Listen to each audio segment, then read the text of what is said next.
So my name is Rabih Alameddine, and I am the author of The Angel of History. You've done plenty of interviews, and many of your interviews have been, I've seen the English language ones, which have been like set in the States, and I haven't, you've done interviews in the Arab world, I imagine? I have. And what kinds of questions do you get from different settings? Well, it always depends on the setting. The most interesting, actually, was an interview I did recently for BBC Arabia, and it was in Arabic. And I always find that interesting because, again, as a Lebanese who grew up and was educated in Lebanon until, I think, the age of 14, 15, we studied Arabic, of course, but never with any rigor. So that my Arabic, I can speak it well, communicate well. But something happens, and I noticed during the interview when I wanted to make some point. In Arabic, I don't seem to be able to, when I use the Arabic language, I don't seem to be able to think logically, move from one step to the next. Whereas in English, I'm able to do it quite easily. It comes naturally to me. And I think that comes with practice. But one of the things I thought about is that because we were never taught any of the hard sciences in Arabic, so that the language in my thinking that I associate with logic is in English.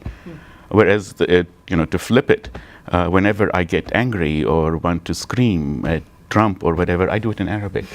Because that seems to be where the emotion is. So that's one of the things that's different. But the other is also, how shall I put it, setting. Whenever I'm, specifically like during Unnecessary Woman and during Hakawati, whenever I'm interviewed by a Western reporter or interviewer, I'm usually asked, like, how come your women are so strong? Or my favorite is you always paint a full picture of a woman. The implied question or that we were supposed to infer from is that Arab women are not supposed to be strong. But that question is never asked by a Lebanese reporter. I mean, there's nothing in my books that is extraordinary about women or it's just I look at around me, and my usual question used to be, well, just look at my sisters, look at my mom, and that's how it's not some imaginary thing. But for the Western world, it does not seem to fit a certain stereotype that they have. That makes a lot of sense. I mean, given the discourse, but also the fact that you've, I think, brought into the English literary discourse, and not that other people haven't done it. I think that right now in this moment, like the fact that An Unnecessary Woman was nominated for a National Book Award, and this book has also gotten equal acclaim. You're bringing in characters that are often seen as like juxtaposed against this Western background. Like Arabic literature and Arabic film has gotten to it. Like Badawi of Paris was released in 1968. It is it's not a bore. It's something the Arab have been talking about for a long time. For a long time.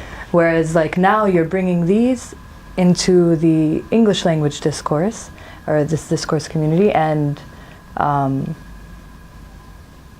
it should already be established as an understanding of like that women can be nuanced regardless of where they're from, or like a gay Lebanese Yemeni character like Yaqub, like Jacob, who also is not represent. We don't necessarily have gay Arab representation in American literature and English literature.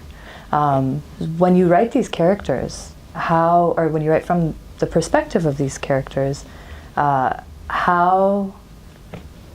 question here is, sometimes, do you think about what you're working against when you write the characters, or do you, I'll start right there. That's an interesting question. Do I think about what I'm working against?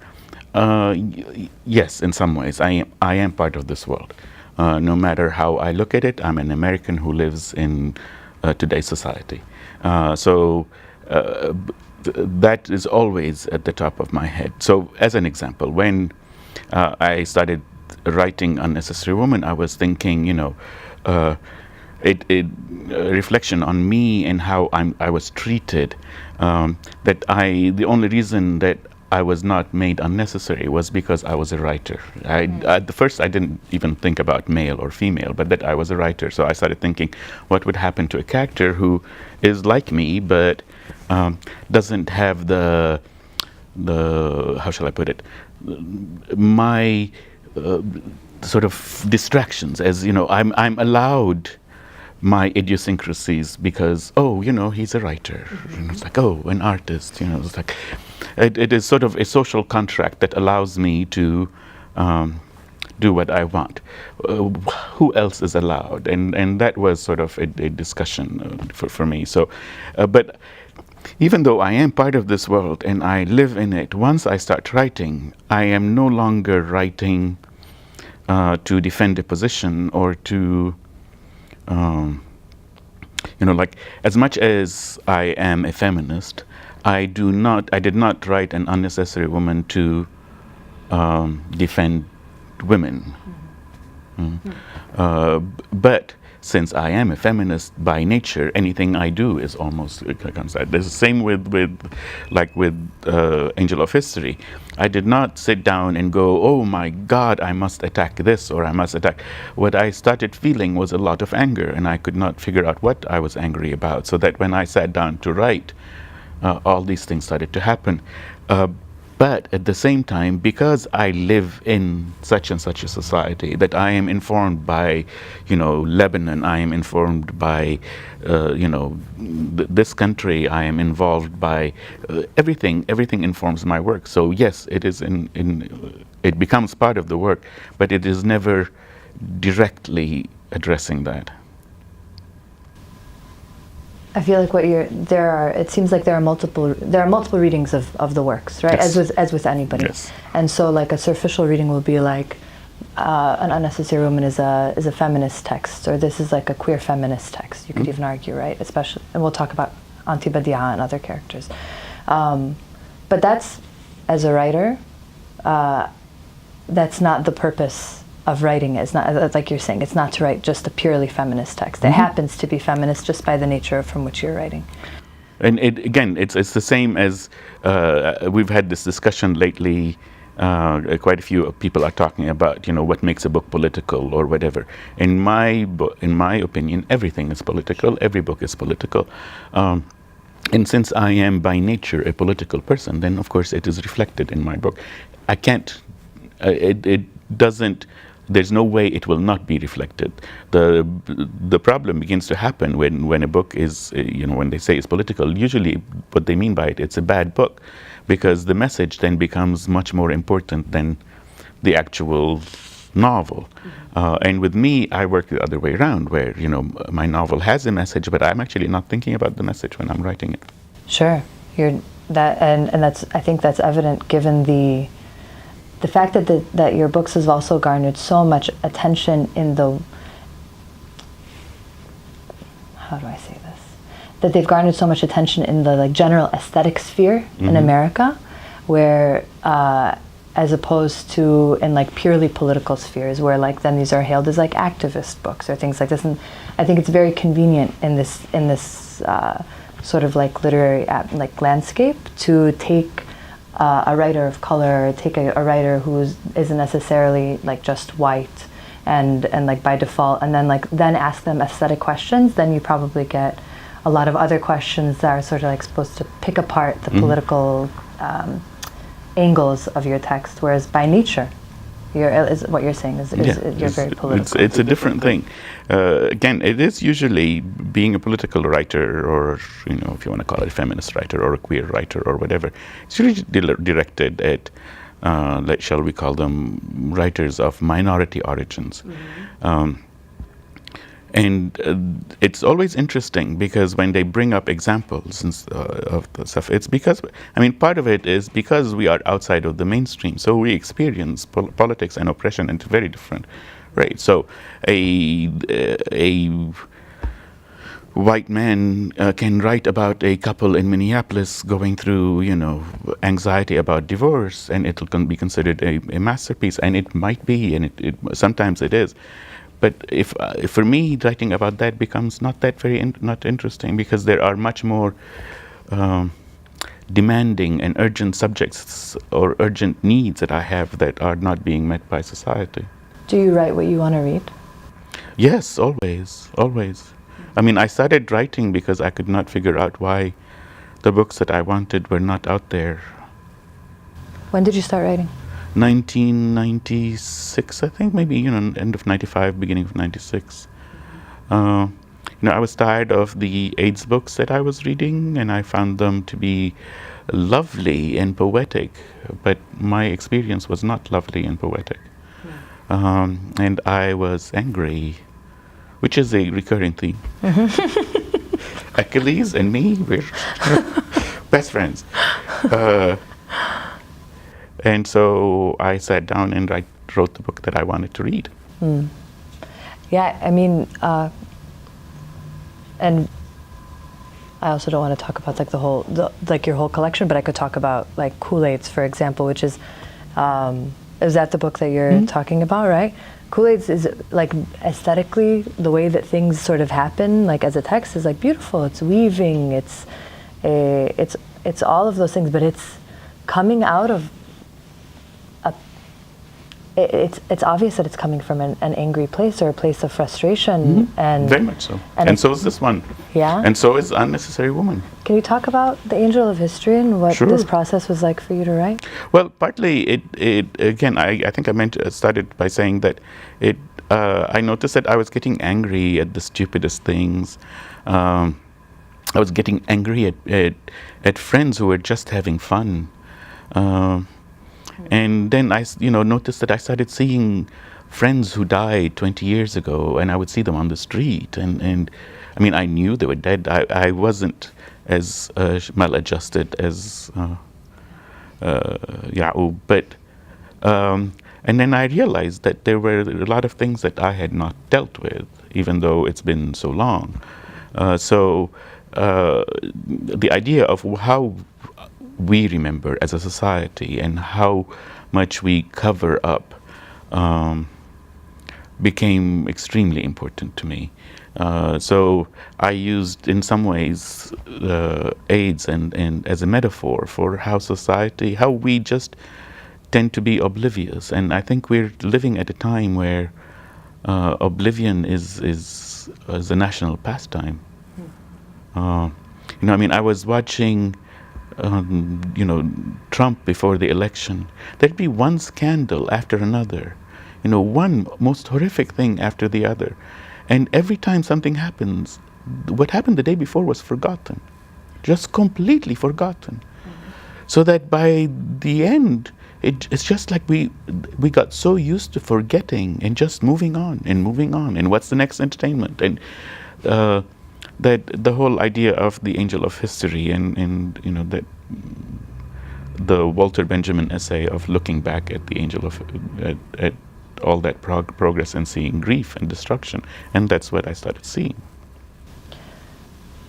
A tangent off of what you're saying right here, and then we can come back to this, is part of what you're talking about with like the Trump, this rise of Trump that we've witnessed, partially through maybe reality television, was that jumped off of that, and then the sort of like how we consume media via the internet, primarily through these screens on our phones or on our laptops, mostly our phones, I would probably say. This creates a completely different like ecology that we're participating in, and that we're trying, like for some of us, like I've had the internet since I was like just like a young adolescent, but still I don't feel fully adjusted to it because it's changing so rapidly.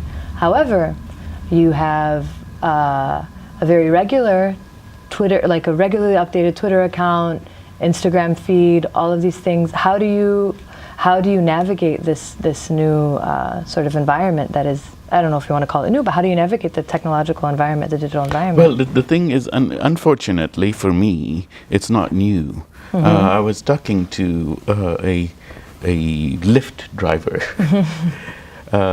and I had my first laptop. Well, it wasn't a laptop; it was a desk computer. But I had my first computer in 1981. Okay.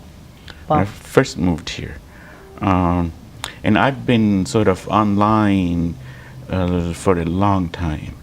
I did, CompuServe, America Online and stuff. It's easier for someone who's socially not well adjusted like I am.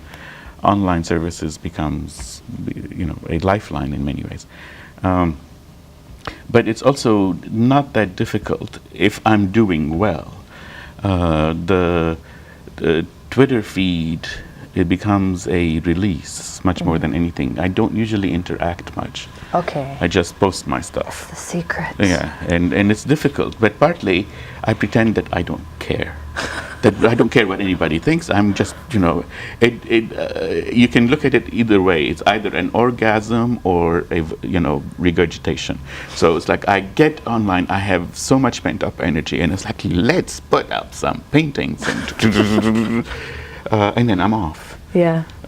That's when it's good. When it's bad is when I start, looking, oh, this is interesting, and then, 2 hours have passed and I'm just sitting there. That's the bad part. It's how can one limit it? Yeah. And then for me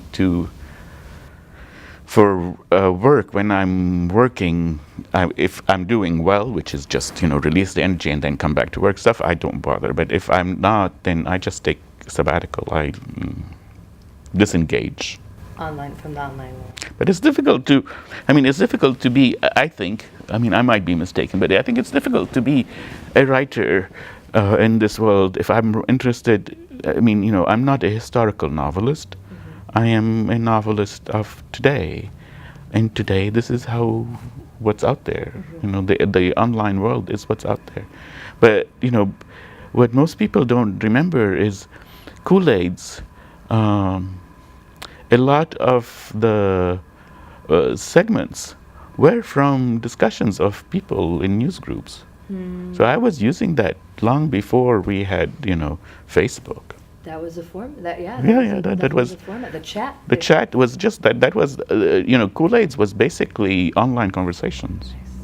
Nice. I always imagined them in a room for some reason. Yes, that's you could. Well, but there were like one piece would be talking about, something that happened in Lebanon, and then another would be, and I acknowledged them in the acknowledgments, like some people who did, but these were in news groups, and I used, some of their information sometimes as their really stupid opinions, but it's a book, everything goes in. Does everything go in a book? Kind of. The way that I work, yes. But then, comes the process of actually then picking it apart. But as an example, I'm working on a book now, and I have no clue where it's going, what it's doing. So everything goes in. Okay. Everything goes in. Everything that happened in the last year and a half, and opinions, and until I start figuring out what is going on. And then you start, this doesn't make any sense, this doesn't make any sense. But in the beginning, yeah. That's very interesting, and I think useful. Well, the funny thing is, I've always told this story, it's become a cliche in some ways. When, I've always wanted to be a writer, but I didn't write. I'm a picky reader, so that I would read whatever I try to write and think that's the stupidest thing, and usually it is. When I started writing Kool-Aids, I made a deal with myself that I will write 50 pages and not criticize anything. Which was interesting because by the time I reached 50 pages, I had edited it like 15 times already. But I had not criticized, and I allowed myself this thing. So, by the time I was done, I had a book and everything. The weird part is it was reissued 3 years ago, maybe less, maybe 2 years ago. It came out again, and I had to reread it. And I reread it, and I thought it was shit. And so it's a good thing. Yeah. It's difficult when you're as critical as I am to let go. It's like if I am to write it now, it would be so completely different. But then it would be completely different, which is not the point. It would be a completely different novel. Yeah. What kind of advice do you have? And because we're here in Dearborn, and there's not only, I grew up in this community, and for my whole life I didn't realize that when I would leave that I would have a completely different experience. Being like, I felt like an immigrant when I left Dearborn and went to other places in the United States, even like places like just an hour away. So this is very much like an Arab daya, Lebanese daya. 70% of the population here is Lebanese because of a lot of them came over here during the Civil War. But then there's also these sort of like community filters that we then start to engage the community filters, and like, how will the community read this, and these like elements of self-censorship, and then of course there's like the personal criticism that comes that allows us to censor ourselves as writers. If you have anything to say about that, I'll invite that, but then I'll also ask you a question. I don't know. I mean, I don't know about advice. Primarily, I have this rule that, everybody should write and very few should publish. But when you write, you start figuring out some things about what you consider important and what you don't consider important. The trouble with being in a community like this is you wouldn't have it. It's not Lebanon, so it's not. I always have issues with homogeneous communities. Because they tend to begin to set their own rules and exclude some things and include some things, and it affects us. It affects writers. It affects everybody. But for writers to be able to write, and particularly if you want to write about the community, you have to have a foot sort of outside. So the problem begins to have when you're homogeneous, basically, with no outs, you begin to see the world in a very, very limited view. And all writers see the world in limited views, except that you would like the better writers sort of expand the view a little bit. But in Dearborn, the good thing is that as much as it is a homogeneous community within Dearborn, Detroit is not that far. There's like, you're still part of a community that looks down upon yours, which makes it interesting. What advice? I don't know. Give up. Unless you really, really, really, really have something to say, just write for fun. So my question then here is about your engagement with Arab American literature, and sort of, also how do you identify on that spectrum? There's a lot of... Good question. Let's start with, I'm not fond of the word Arab American. I am an Arab and I am an American. I don't modify either, because I don't have to tell you that once you start modifying, then the implication is that there is a real American and I'm just one step away. In my case, it's a few steps, but that's not an issue. I don't, I dislike the word African American. I dislike the word, gay American or whatever. I am an Arab. I am an American. So of course I identify as an Arab American. But I think it's the wrong word. It's the wrong word. Again, because it takes away from. Anytime you modify, particularly in this country, anytime you modify something, it takes away from, as if there's an original cast and we're just the second casts. But I am. I've never denied the fact that I'm an Arab. I've never denied the fact that I'm Lebanese. I've never denied the fact that I'm gay. I've never denied the fact that I'm an American or whatever. So all that is part of it, and all this informs my work. So that answers your question, I think. And the next part was? My question is about, do you read Arab American? Do you read Arab or other? I like the idea of like modifiers sort of diluting and like creating a sense so of like I read Arab and I read American, and I read writers who are both Arab and American. Yes, I do. I don't know if this is again begins to be an issue. I mean, I can tell you who I like and all that. There's a number that I do like, but this becomes an issue. As Arab and American. And when you put us all together, do we have things that make us similar as a group? And just as important, that exclude other writers from that, so that we can be decided that this is Arab American? I don't know. I find that I have a lot in common with some Arab American writers, and I have a lot in common with some African American writers, and like sometimes I think I fit more into Latin American writing or more than with Arab American. But the question for me becomes irrelevant in this day and age as to like who is an Arab and who. My definition of what I tend to like are there is writing which is wonderful that can be sort of reflect the dominant culture. And there is writing that reacts against and in many ways rebels against the dominant culture. I tend to be on this side. Mm-hmm. Okay, so when Arab American writers are on this side, I tend to usually like them.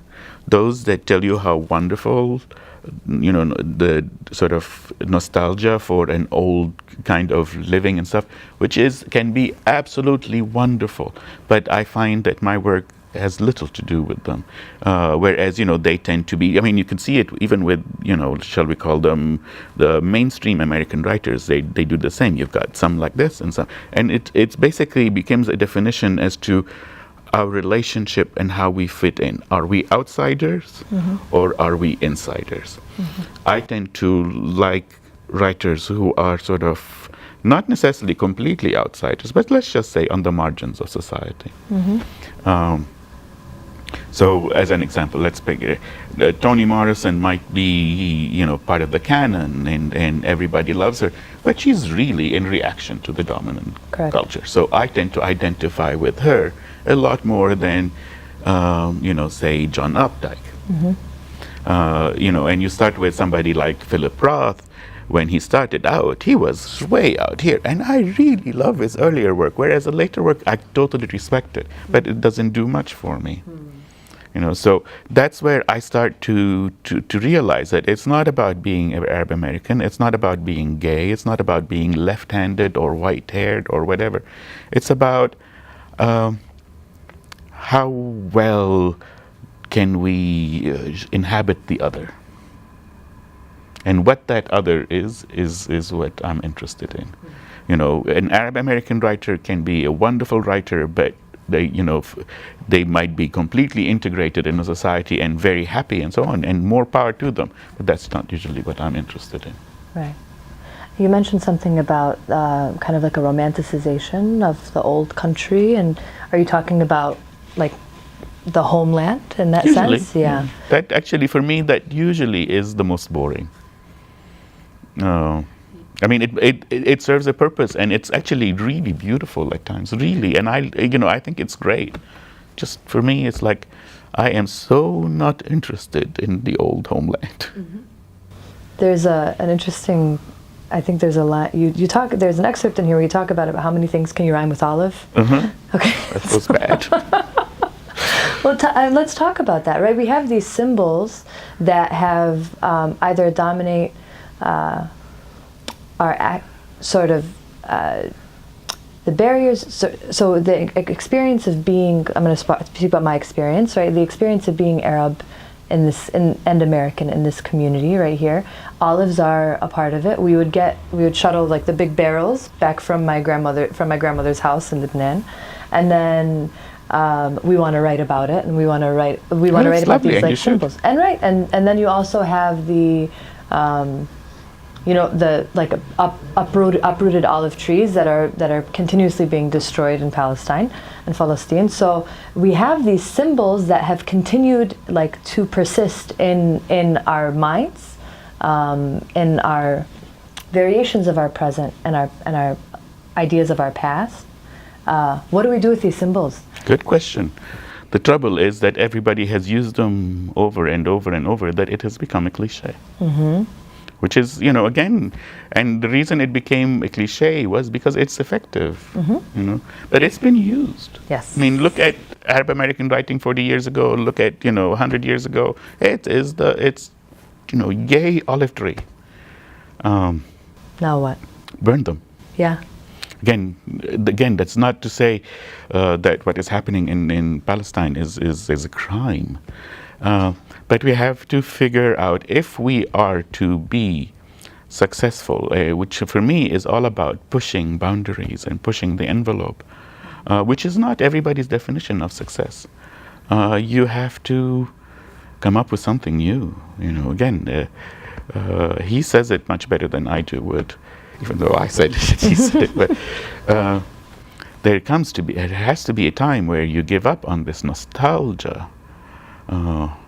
I mean, again, a lot of what we're going through right now is, who are we? And particularly, not just as Arab, but Arabs who are also Americans. We have to decide, we have to come up with something new. Who are we? What makes us what we are? What, brings us together and as a group? And that is a discussion, and it certainly shouldn't be tropes that were used 100 years ago. I mean, if one more person tells me about Gibran, I would just strangle myself. I'm right there with you. And I don't care how good he is. He's not, but I don't care. Just like, it's been done. Move on. Yeah, we need new things. We need new things. And people are doing new things. Absolutely, that's what I mean. Yeah. And that's where when I say there are, where does one classify oneself? I don't know, and I don't care. We're so worried about, what makes, is this an Arab American book? Is this who cares? Let's make something new. Let's make something that gives people shivers. So to speak about new things that are being done, something that I really انصدمت at the end of reading The Angel of History, because of this, but the success of Satan to seduce Ya'ub into succumbing to him. I love Satan. Tell me about Satan, and let's talk about that. Especially, again, for us Arabs, there's a couple of things that are important. Again, don't rely on old tropes of, Satan is this, so this is stupid. I mean, again, forget religion for a minute. The idea of who Iblis was. There are many interpretations. And a lot of it is Islamic Sufi. I've read more books than I can know what to do with. But there was one that's one interpretation was the sort of the beginning of, for me, which was I think it was the book was called Al-Ta was Seen of Al-Tuhi or something like that. And he talks about Satan or Iblis specifically as the one who loved God so much that he could not love anybody else. And God asked him to bow before Adam, and he couldn't. And I thought that's really interesting. But the most important thing for me was the whole idea of Satan as being the first revolutionary, the first person who said no. And what did he say no to? The dominant culture. So that, and for that, he became the most evil, the most, which is, what every country that says no to the United States has to go to, or every, minority that says no to the dominant culture, or that says, no, we will not do this. And to me, that became sort of the understanding that we have been living in a time where, if you divert from this prescribed route, even just a little, you're considered, oh my God. And all my life, the reason I am happy and comfortable in my life is because of all the people who have said no before me. Right. Whether they were Arab Americans or gay or Arabs or you name it. So that to all of a sudden to go, oh, Satan is bad. No. The only reason he's bad is because you took power. you know, and I'll say it 100 times, you know, there's now everybody gets upset about, you know, like what happens, you can't criticize Islam, you can't criticize this. If we had the same rule during the beginning of Islam, we would not have had Islam, because what Muhammad did more than anything was criticize what came before him. He said no. So all of a sudden, once he got power, once, you know, the church got power, once everybody got power, then there are rules. Now you can't say no. So you create something like Satan, where, oh my God, if you say no, you're put down. Well, they said no. So Satan all of a sudden becomes kind of interesting. But also, you know, Satan was opposed to, you know, like if you look at Paradise Lost, the only really, I love the book, I've read it, you know, maybe 5 times. The only really interesting character in the entire book is Satan. Everything else just seems so two-dimensional. You know, I like, you know. Yeah, Satan comes to be a puppeteer in the text, and this really sort of not a trite way, like as in Satan, this like... No. He's, again, he's a character. But I like the idea of, you know, sort of a guardian angel who, you know, like most guardian angels are nice. He's not nice. He's not nice. He's not bad. He's, you know, it's just, like there's one line where, you know, he likes to shake the tree to allow the dead leaves to fall. And, you know, there are a lot of dead leaves. Yeah. I think about there's also a section in there when you talk about Imra al-Qais and Lafiz bin Lahiz and his jinni, right? Is it Lafiz bin Lahiz? And I can't remember, or Lahiz bin Lafiz. I think it's Lafiz bin Lahiz. Yeah, because at first I thought you made it up. I was like, this is genius. And then of course I looked it up, and then I realized that this is actually the best moniker ever given to anybody who's a writer. Don't you think? And what was wonderful is, the one who told me about it is an American. He's an Arabic professor, but he's an American, Ben Korber, who teaches at Rutgers. And we were just talking, and I said, you know, I have Satan sort of as a muse. He goes, well, all the poets had muses who were jinnis. And my favorite, then he goes, and the best name was Lafiz bin Lafiz. And I thought, yay! Yeah. But the idea that your character, that Ya'ub has the penultimate sort of jinni, you know, like if anybody who is trying to court him and who is seducing him. That's what Auntie Badi'a tells him. It's like, you're the best. You know? But ultimately, it's also, and feel free to. I was convinced at the end of it. I was like, is this about writing? Is this and sort of what is, because I feel like there's this. And not in a way that's like too meta or too. It does a thing, right? Because it's accessible to people who are not writers, people can connect with it across different interests and like capacities, right? But I keep coming back to this idea that this book feels like an allegory for writing. It is. It's. I mean, that was I would almost say that all my books are, primarily because that's what I do. This is what obsesses me, you know, how to do it. So Al-Hakawati was probably the most obvious, you know, on storytelling. But so is An Unnecessary Woman, you know, like how far do you pull out from society to be able to write? So is Ida Divine, who, you know, she keeps trying to do different. I mean, she's writing a book as we speak. So they all are. But that's basically just my concern. But again, that's not. Once I start writing, that's not what I think about. It's just that since this is my major concern, you know, how do I do it? Why am I doing it? How do you, you know, write a story? How do you make it work? It becomes part of the book, unintentionally or consciously or unconsciously. And there are so many different, like, divergent moments, like throughout the text. So it's not.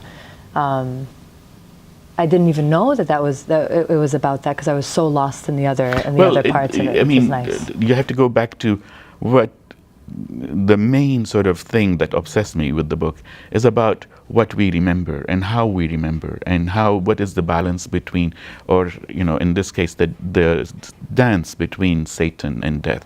What is the dance between memory and forgetting? Because you can't remember everything, and you can't forget everything, although we certainly are in this case. But so when you're talking about memory and remembering, that's usually about writing. Yeah. But again, I mean, we keep talking about forgetting and forgetting.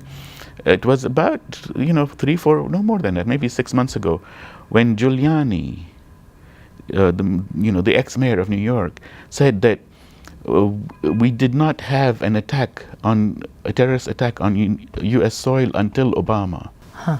Oh. He said that. As if did we really forget that 9/11 happened on your watch while you were in New York? You made your reputation on it? But it's like he's able to say that without any consequence. Again, because we just forget. And I remember that part distinctly in the text about the dance, memory and forgetting being a dance. Mm-hmm. And so you have to forget in order to remember, and you must remember in order to forget, right? We're in this period of prolonged forgetting, right? Or it's very a selective part of the conversation of the population is actively forgetting, maybe actively, maybe not. Mm-hmm. Maybe Giuliani actually genuinely believed that in that moment. No idea. And then a lot of other people on the other side of it, maybe on this binary that you sort of drew earlier, are actively doing works of remembrance mm-hmm. and actively doing works to remember.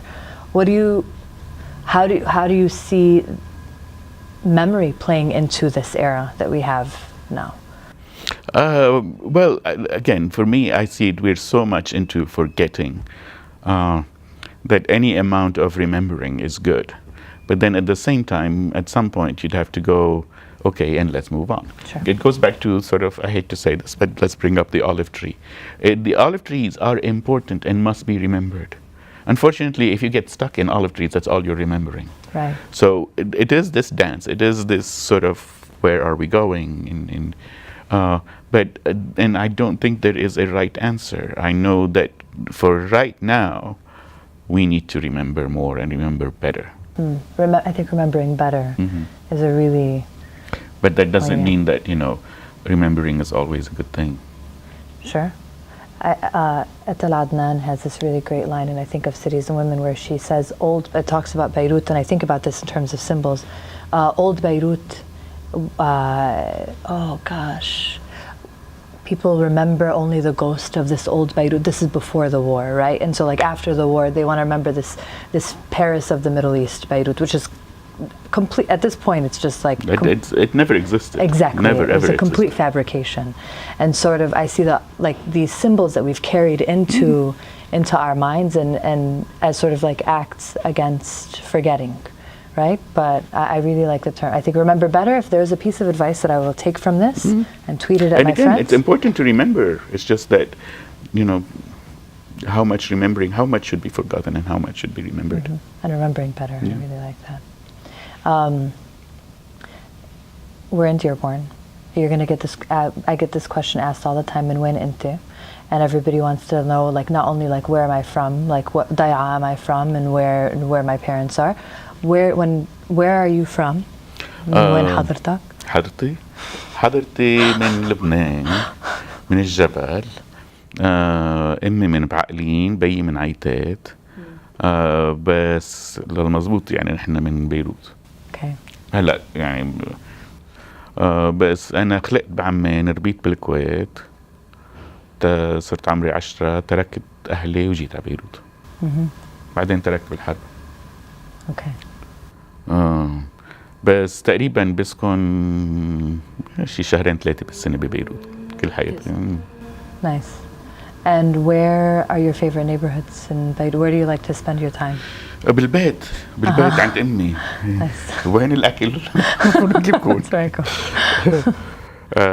لا تعرفي ما بحب بيروت كتير بس ما كتير بظهر.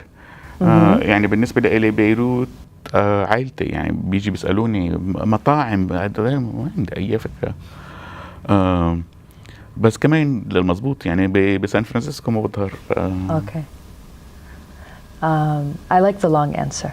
You know, like مش بس like where are you from, right? The long لا ما هو answer is important. usually where are you from is a very specific question. ولما نحن نسأل sorry when we're asking it in our part of they're usually asking, it's a patriarchal question. Where do you belong? Who owns you? Who owns you? Okay. But my family, my father's family, all due respect and everything, من عيتت. But nobody usually asks where your mother's family is from. Sure. Which is Ba'lin. So I usually just say it, من Ba'lin. Even though if you ask me, I would say, I feel more at home in Aitet than Ba'lin. But that's because that's where our house is. But it's a complicated question that usually just comes down to patriarchal lines. Who owns your family? Where do you come from? It's too simple. Right. So, and you said you left your parents when you were 10? We were in Kuwait. My parents wanted a better education, so I was sent to live with my aunt in Beirut. Okay. Right. And do you see those, because your work, at least your writing, is primarily fiction. Do you see, and from other things that I've read and heard from you, like these are fictional stories. I've completely made this up, and not all of this adheres to truth. What parts of your work end up being, what parts of your autobiographical narrative end up finding their way into everything your work? goes into the book, like I said, but it's really not about me. I mean, again, people, it's not something that I'm embarrassed about or anything. It's just that as much as things have happened to me, my life is really boring. The most autobiographical book was Unnecessary Woman, even though it was a 72-year-old woman, but her feelings are mine. A lot of her idiosyncrasies are mine. But then I could also say Hakawati was a book that's dear to me, sort of the family dynamics. But everything comes in, and then nothing is the same. I can tell you that it's been a lot of fun through the years to watch people stop talking to me because they think I wrote about them in their book, and I have no idea who they are. I'm serious. I am absolutely serious. Whereas when I've written about certain people, they had no idea that it was them. But that's because my version of them is not them. Sure. And so, I'm serious when I say I know a woman who curses me all the time because apparently there was one segment in Kool-Aid's that she's sure it's about her. Ask me who she is. I know her name, but ask me who she is. I have absolutely no idea. Well. But, in Kool-Aid's, I went to Houston, and somebody said to me, so you must have known such and such. And I had no idea what they were talking about. But apparently a Lebanese guy died of AIDS in Houston. So the rumor in Houston, among all the Lebanese, that I was writing about him. And I have no idea who this person is. Wow. So it became a fact, if you ask anybody, that I was best friends with him. And I seriously have no clue. But there's a utility to it's that. Lovely. It's lovely. But, that's the other thing. It's always been amazing to me how many people I know who goes, I want to write, but I can't write because, my mom didn't say that. You don't even, why the fuck would anybody care? Is your mom even going to read your book? Probably not. Are you kidding? And then it's like, do you think she'll recognize anything in the book? No. I think that there's something to that the Lebanese man who died of AIDS in Houston, and that narrative has not been talked about, and nobody's had access to that narrative from that person's own subjectivity, from their own position. And so the fact that they wanted so badly to place that book onto his experience, hopefully they came out of it. I mean, although it wasn't about him, hopefully they came out of it more informed, at least about, or I don't know. More Again, nuanced view of who you're he is. being I'm being nice. generous. Yeah. Mostly okay. it's about gossip. Okay. Again, it's been interesting that almost all the people who identify as either somebody who died with AIDS, that woman I wrote about someone who had an abortion in Rome. Okay, the assumption is that she had an abortion in Rome. And so that becomes a gossip thing. It's not about recognizing the humanity of people. It's about, what can we dish about? And that's me being cynical. You're being nice, I'm being cynical. So, and those are very, I might be in the minority in terms of like what kind of conversations are being had, but also we need those characters. I need those stories Well, from we the also need Morehouse. this conversation. Yeah. But, Yeah, well. let's just, we can end the interview with, as much as we love our community, it needs an enema.